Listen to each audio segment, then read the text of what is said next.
आता भाजी चांगली फ्राय करून घेते व याच्यामध्ये पाणी सोडून देते, कारण ही भाजी आम्हाला पातळ करायची आणि आज ते लावलेली भाकरी खाताना म्हणून आम्हाला ही भाजी पातळच करायची आहे, जेणेकरून ती भाकरीसोबत खाता येईल.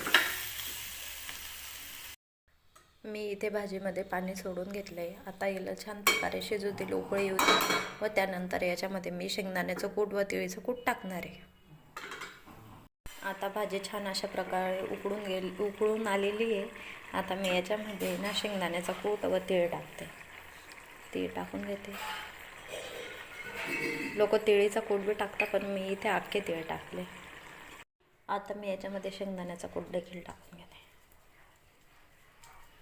अशा प्रकारे भाजी आपली रेडी झाली, शिजून झाली. आता याच्यात मस्त बारीक चिरलेली अशी कोथिंबीर टाकून घे.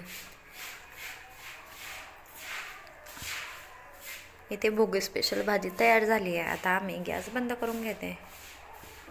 या ठिकाणी माझा स्वयंपाक रेडी झालेला आहे. मस्त अशी भोगीची भाजी, तीळ लावलेली भाकरी आणि तीळ टाकून केलेली फिक्की खिचडी.